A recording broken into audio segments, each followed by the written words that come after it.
vegetable garden. So let's see what's happening.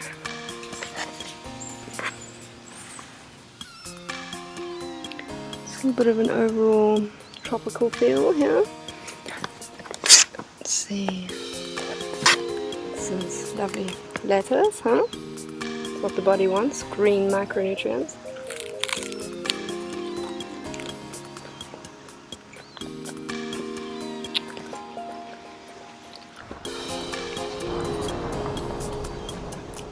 These artichokes.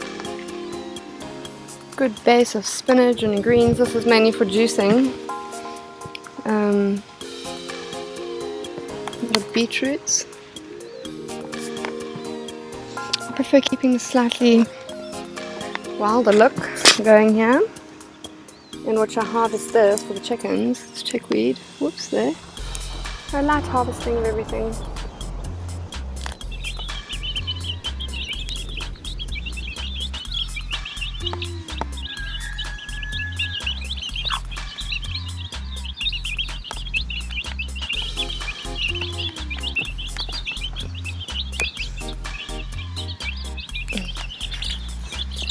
Some happy chickens.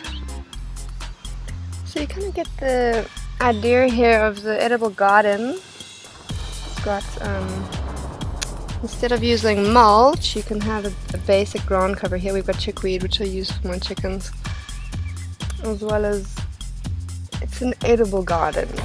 Yeah, nature likes to kind of look a bit like a forest. You can keep your garden more tidy. I find the synergy of all the plants are growing together.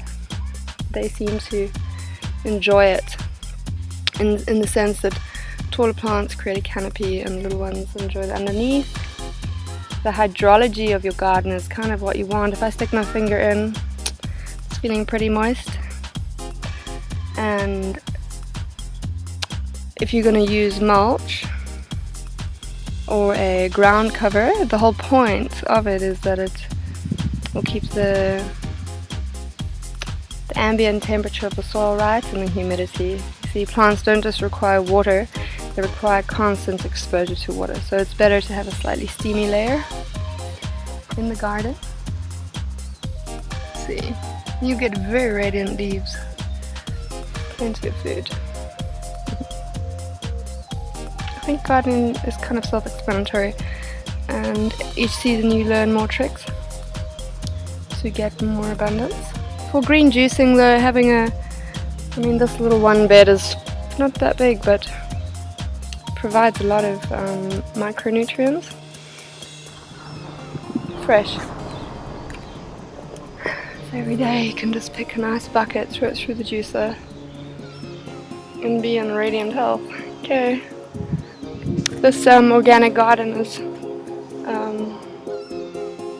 22 years old.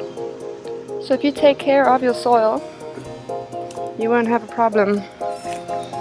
Here you can see we are taking an older bed and we're feeding it. So we're adding compost from the forest. Use what is available to you. Be creative.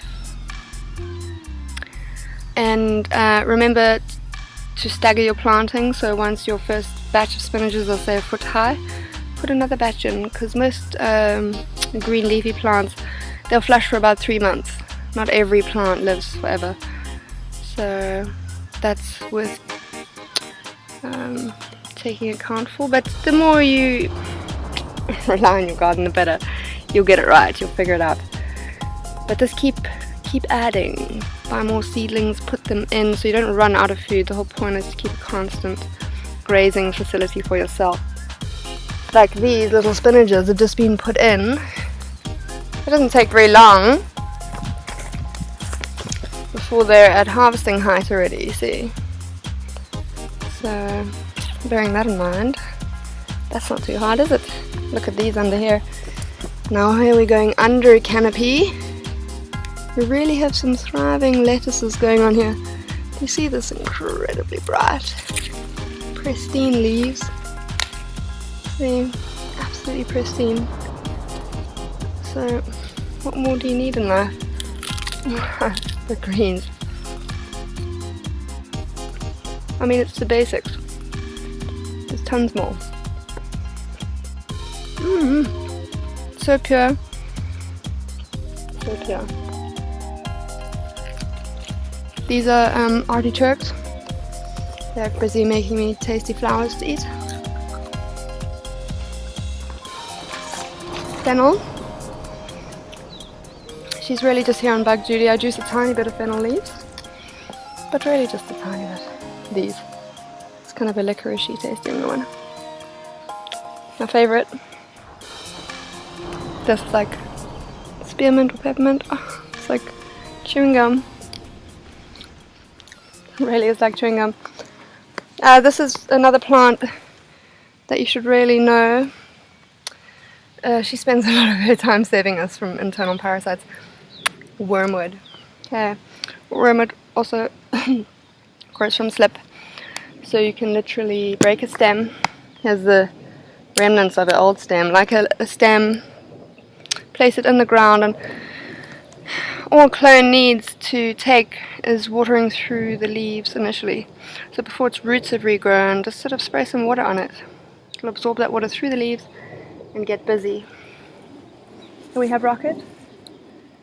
You see Rocket making her flowers. Really big leaves. The hydrology in here is going wild. Like, these are basil, so it's all edible. Strawberries, Rocket, basil, wormwood. So, but I like the multi-layered garden. Here we got some Rocket and chilies getting busy. Again, it's synergy, guys. Just like you like to party and mix with people, so does nature. In fact, she was into it before you. Here we have sage. Beautiful flowers.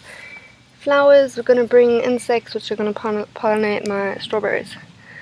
Flowers are for everyone. Okay, beautiful sage flowers.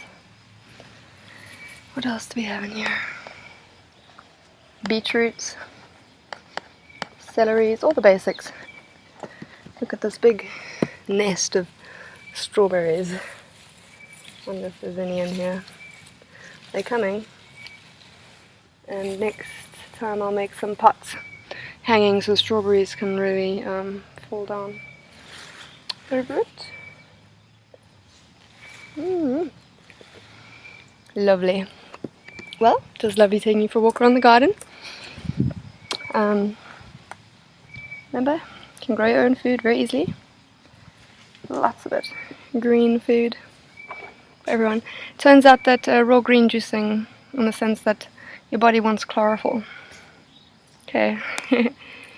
The chlorophyll cell and our red blood cells are like practically twins, except chlorophyll is revolving around iron and her red blood cell revolves around magnesium.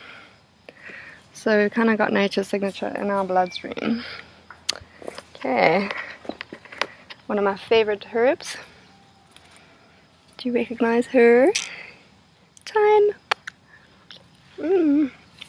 That was quite special.